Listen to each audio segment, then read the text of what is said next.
Then the next thing is we need to go and get the JSON API. So the JSON API is get from just that JSON.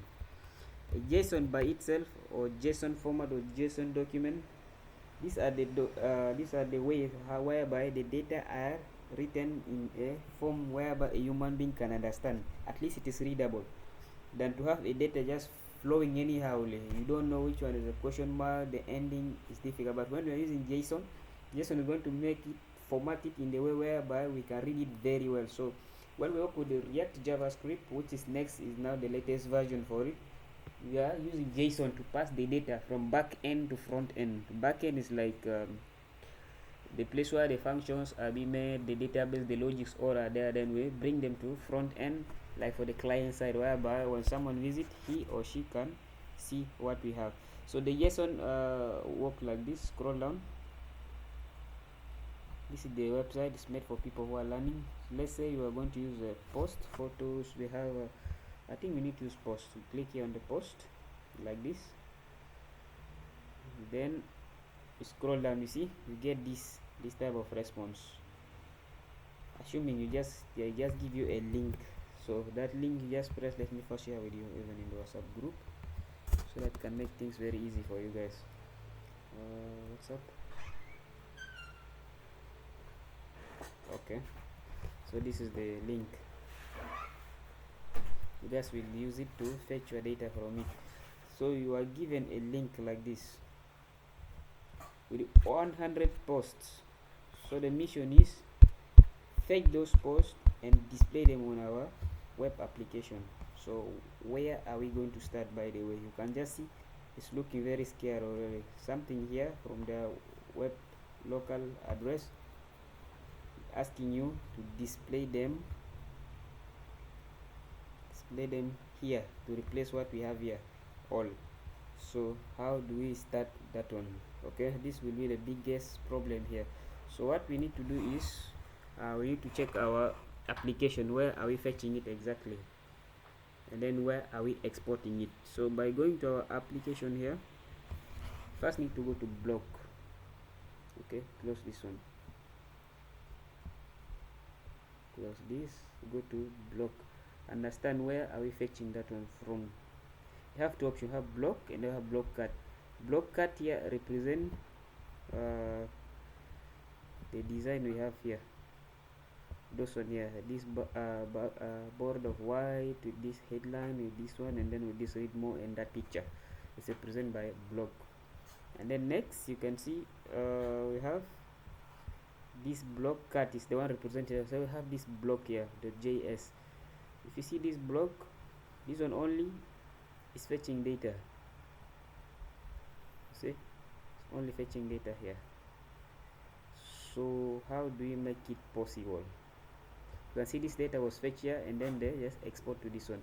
So let's see how we can write a function here that can open for us option to get the data from where I've just shared with you.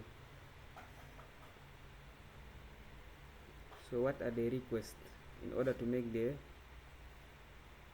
get data? So we need to have a function. By the way, a function is going to be an async. An async is when we're dealing with fetching of data, API, whatever, we're using an async function. Okay, then those fetching function work with await. Then we pass on the fetch property, we pass on the data we want, then we can make some validation or just to check whether it's okay. Then do this one, otherwise do this one, otherwise. We can have also some other access how we can pass it and get it. So let's do it. So you'll have here option. Here you can see we are getting this data here locally from our local database. So if I go and stop this one like this, then I decide to seal here, you can see here is going to throw an error. It will crash because there is no data coming.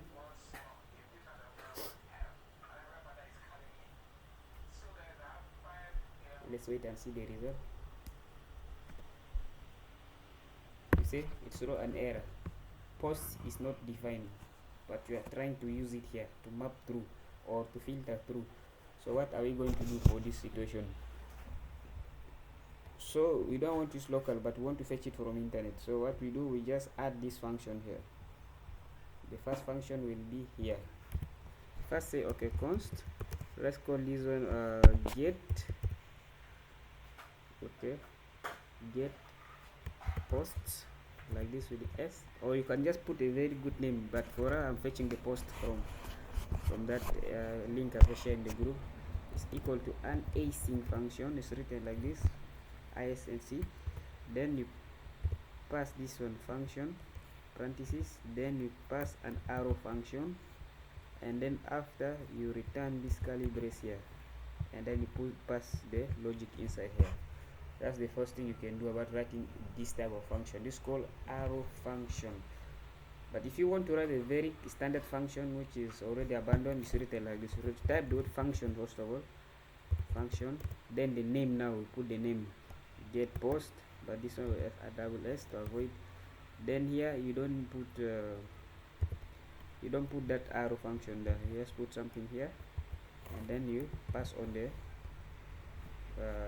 logic here. Both of them are all valid, okay, all of them are the same. But you can see here we're using arrow function. Even the whole application we are using arrow function here. So this one is now outdated, but is the most standard one and convenient one. And then this one, so use any one of them, it will bring you the same result. So here we have this fetch, okay, this function I want to fetch with the data. Let's say I want to put the one I copy here, const, let me call it I will give it a name. Let me say this is a URL to my post. I just paste it here, let it be up there, just to make things very professional. Put it up there, or you can bring it down here. There is nothing wrong. If you want to bring it down here, alt it, arrow down, it's okay. Just for the clarity, put it up, since it doesn't constant, it has to be global variable. I can pull it and use it wherever I want to use, okay. That's the first advantage here. And then secondly, I can now write my response here. So response is equivalent to what I'm getting from the fetch. After I fetch, what am I getting from there? So let's go like this.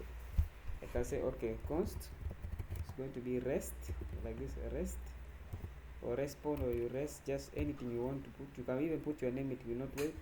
Then it's going to be await, because here we're using async function. In any function, whenever I get async here it must be await.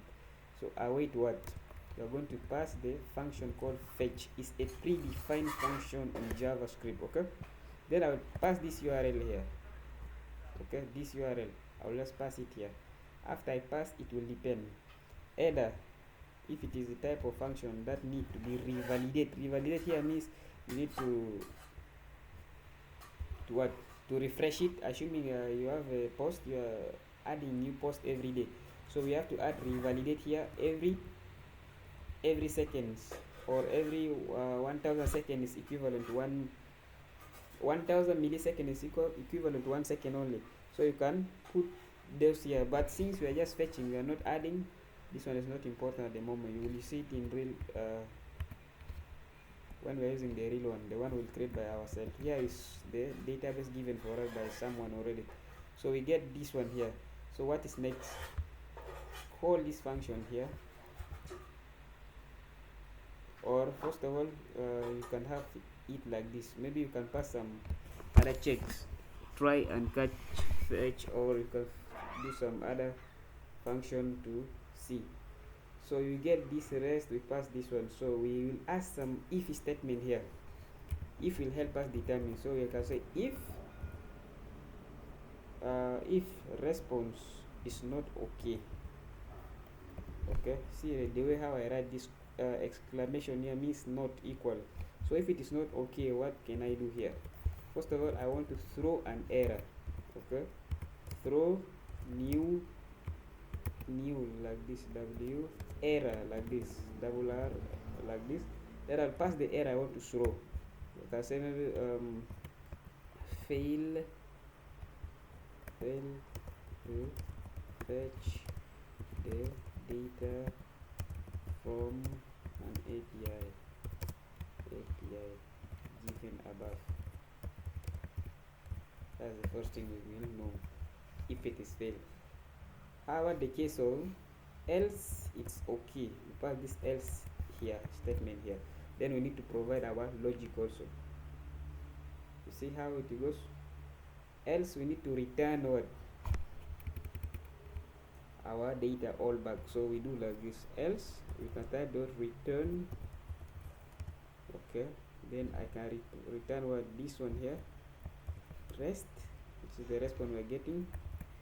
But I have to convert it into a JSON format. Dot JSON. Then I can call this parentheses because it's become a function. Anything that have parentheses here, it's already a function. Okay, predefined function. But if you put like this, you define your own. Like you can see, this function has got the name. So let's first of all know, is it true we are getting data here? Copy this this name of the function.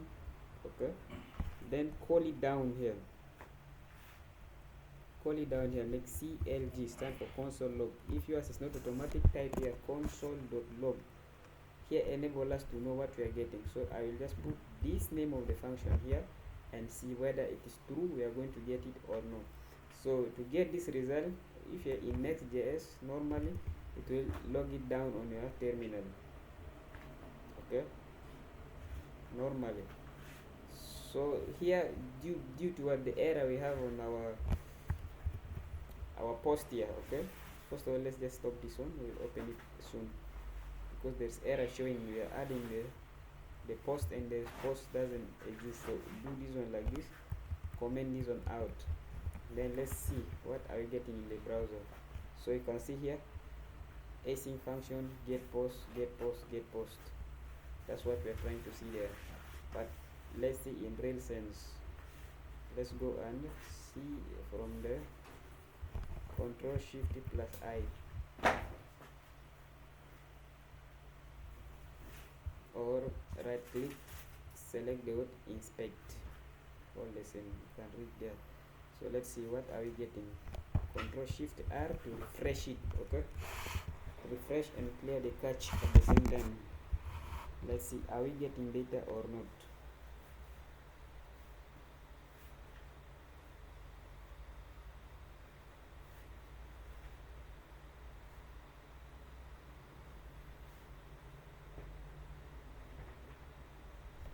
Good. So now that's the first debugging. We are good to go with that. It's not showing. So what we can do is what, this function need to be called before it works.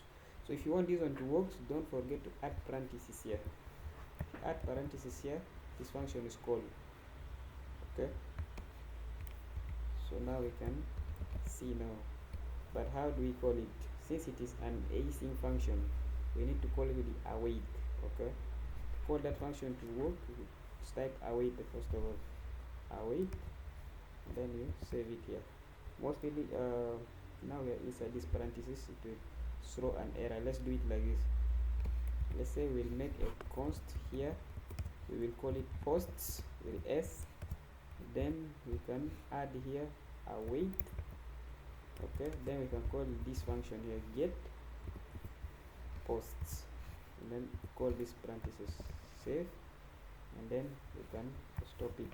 Now they will first tell one error like await is outside, it only allows within an async function. That means you can make this function over here also an async, ASYNC, like this. After making it an async, the error will go. Now if I go back again, you can see here this function is not sending any error. So let's see, let's try to refresh and see again. We go back here, refresh, Control Shift plus R,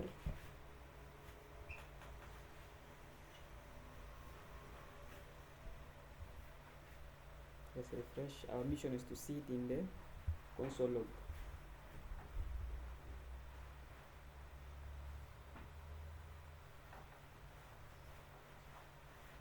Okay, you can see here there is nothing. Third party cookies will be blocked. This one is not the reason. So if I see here, let's go and check. These are the major problem you guys will pass through. I have to make sure I break them into small pieces.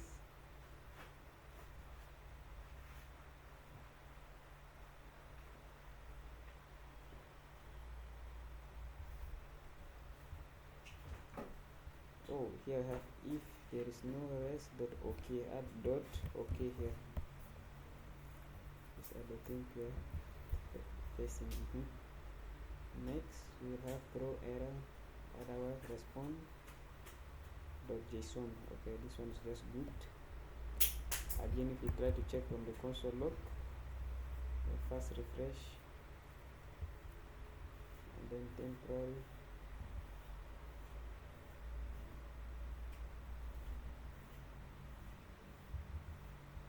Okay, let's check one more.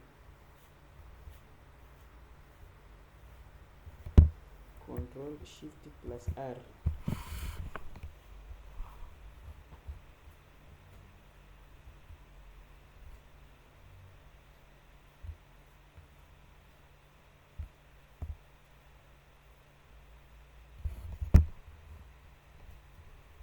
Okay, there's nothing console logging here.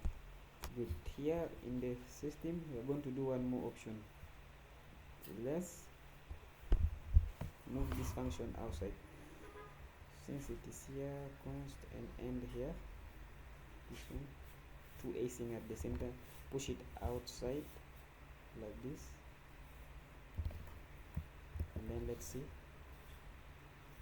Now it's outside, we just call this one within. Then let's console log this post clg console log posts. Let's see what are we gonna get. You can see we're getting data down here. Have you seen it?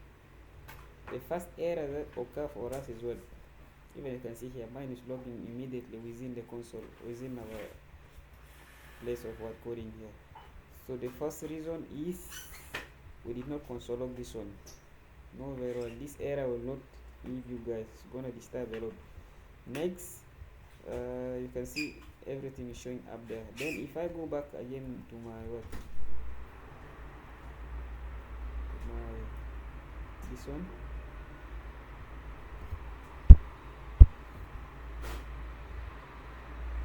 then I go back here to refresh, control R plus control R to refresh it.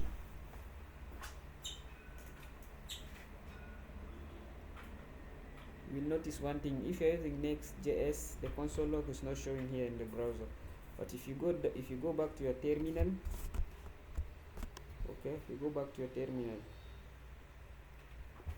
you can see it's logging everything down here. You see this 100 posts, it's logging here. Here the title, here the body, has everything. So now we got this data. The question will come: how do we send them to our blog post? Now we fetch the data, but they are not showing here on our blog here. Everything is just black because we have removed that one. Now we need to send this data here. So we are going to do something called props. Prop is what? Sending a data from parent to the child, then the child can access it and distribute it to its generation continuation. Okay, that means I can get it from here as a block is a parent. I can be able to distribute to block cards, to block user, everything. This one simple code data can be distributed using a props. But props, too much props is equivalent to drilling props. It's not allowed. It's only good when you're passing to 2, not more than 3. So for that one, they have brought this on React Redux library to go and finish that type of drilling too much. So here we are going to do this. Since we have already our block is confirmed and it's receiving the data that we want, so we want to use this data now and send it back here. So you can see the data is here already, posts. So now if I do like this, posts, I'm going to map this post now. I can first of all remove this console log. It's confirmed it's working. Remove the console log out. Console log is just enable you to know the current state of your coding, whether it's getting errors. If there is no errors, don't need to console log again. So we are going to pass this post here. We are going to map through it. We are going to get item, and then after the item, we are sending it here. Sometimes you may have some people adding here I here. This I can be like an index, or you can just type here index. Just try to be precise. Add here index. Then instead of ID here, okay, item.id, just pass here this index. This index will help you in case when there is, okay, data mixing up the numbers of the, because key need what, unique what number or unique anything within your database there that is coming to be fetched. When it is not unique, use index. When it is unique, you know everything has got the ID. Everything has got the ID, and those IDs are all of correct. Then you can just use maybe item.id, because all of them have got ID. That means ID that does not repeat, because if it is repeat, it will cause conflict. So for that case, if it is not sure, you are not sure what your data, whether the index are all generated automatic or manually put, then you're going to use index here just to combat that one. So we have passed this item here, and then now if you try to see like what are we getting from the data, you need to first reconcile this one again. Posts CLG, let's see what type of data are coming from there, so that we can know what are we going to do to get the headline, the body, everything. So if you see here, okay, we are getting what, there is a user ID, we are getting the ID number, and then we are getting the title and the body. Okay, our mission is to use now item.user ID to get the ID of the user, item.id to get the unique ID, use item.title to get for the title of that news, and then body to get for the body. So now we know what we are going to fetch. That's the first advantage of using console log. Now let's go back to this block cut here. This block cut will access it as an item. Why it's item? Because if you can see here, item, okay, item here is equal to item, but you are free, you can use it maybe post, can you maybe pass it as a posts, where the s is equal to item, because here you are getting item. Remember, item here you can rename it to anything you want. I can make it maybe x. Sometimes I use x. Hello, I pass here x. That means I pass everything here. Then x dot something, x dot something.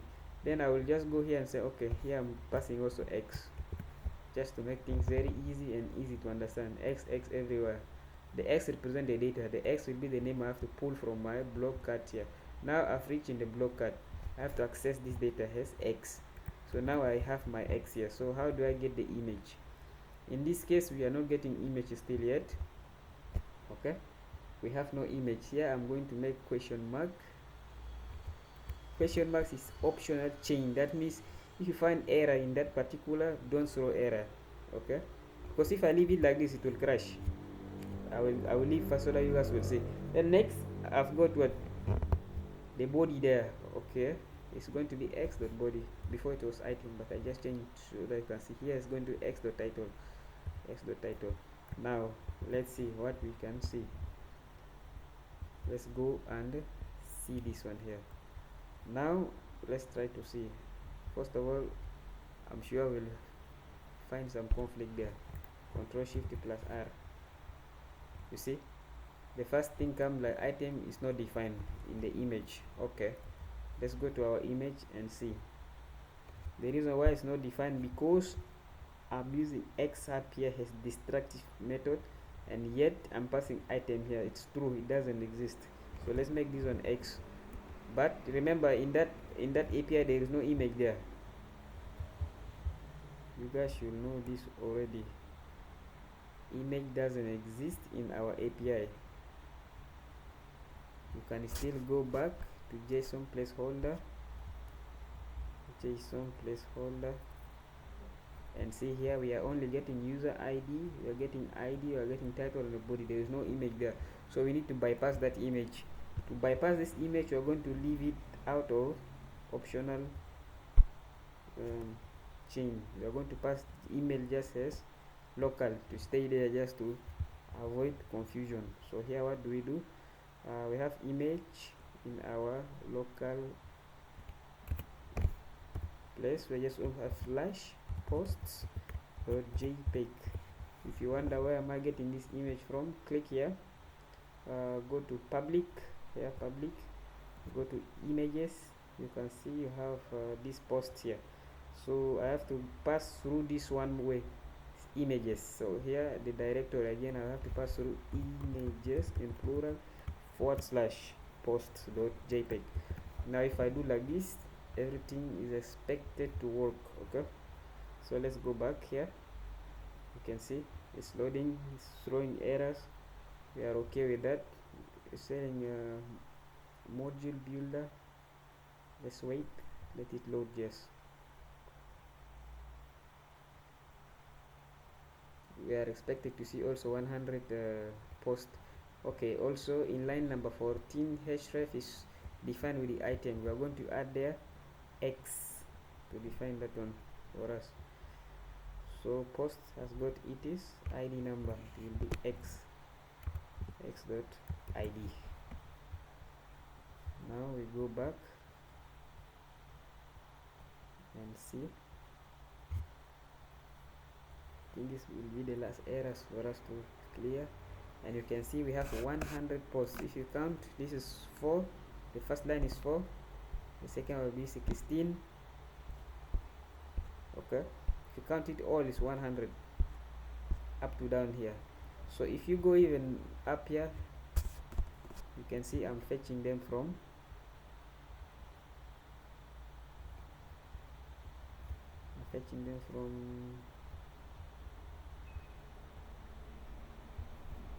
wait, let me first take you guys here. Here if you can see,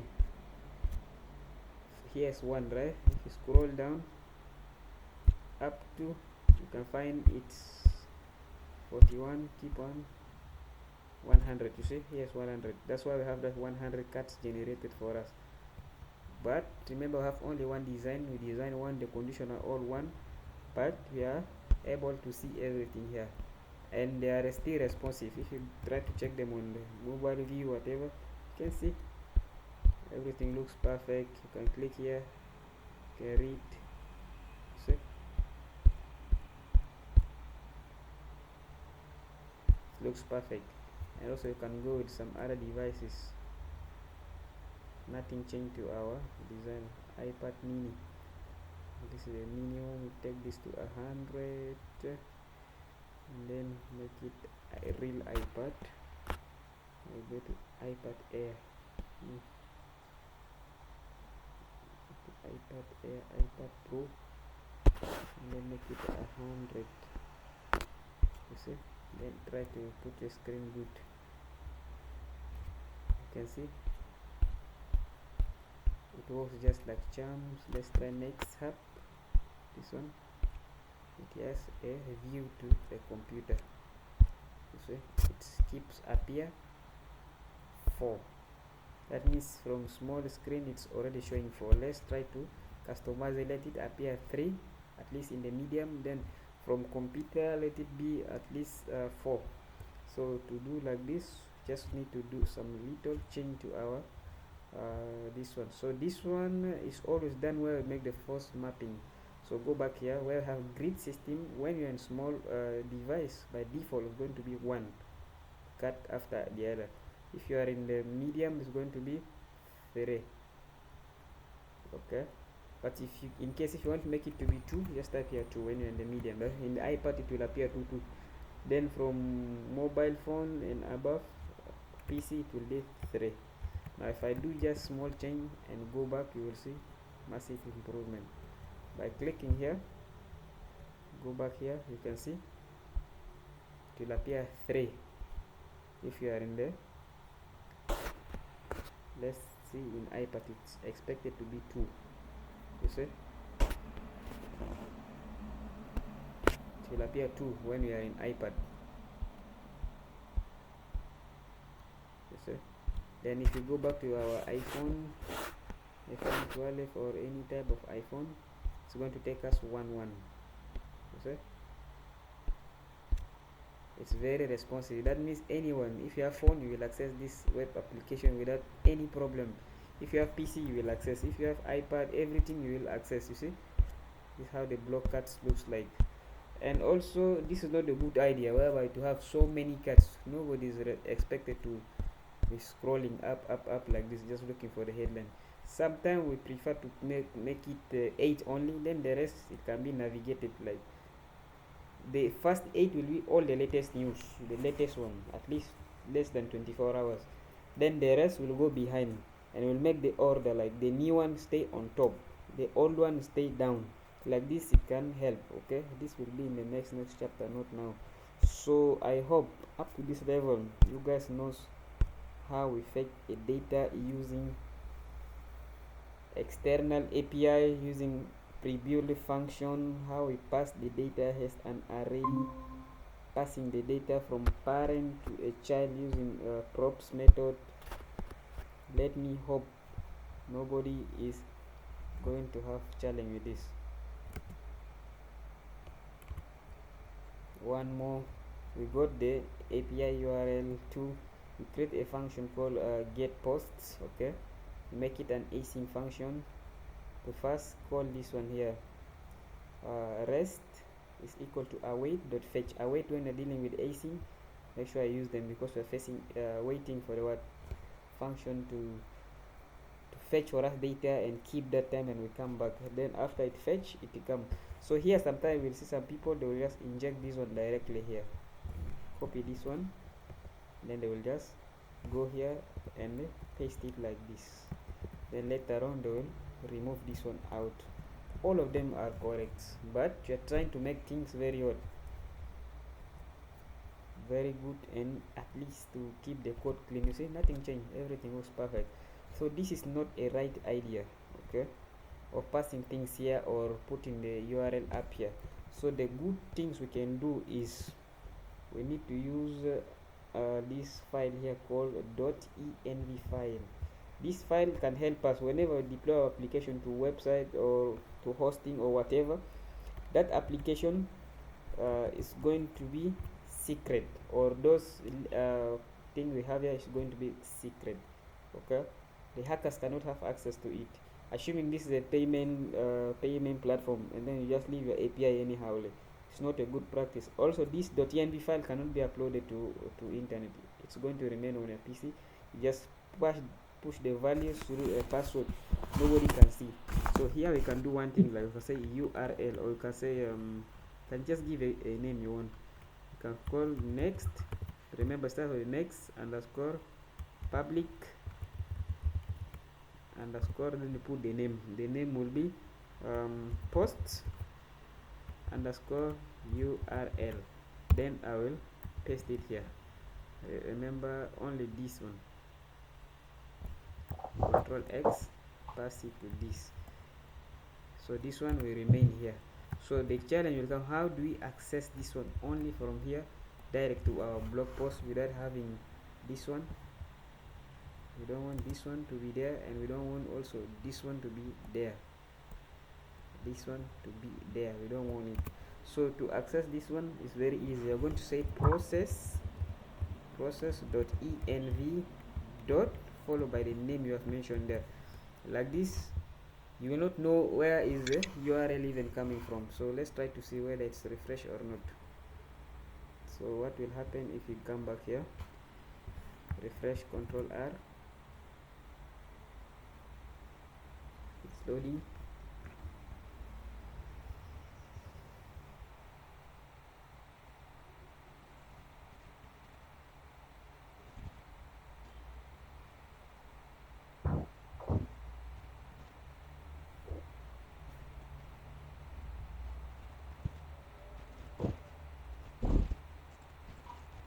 See, no change, get our data very perfectly. So this is the first thing we are seeing here. Anyone is having a problem, let me get, first of all, let me stop this one. This first part is already recorded.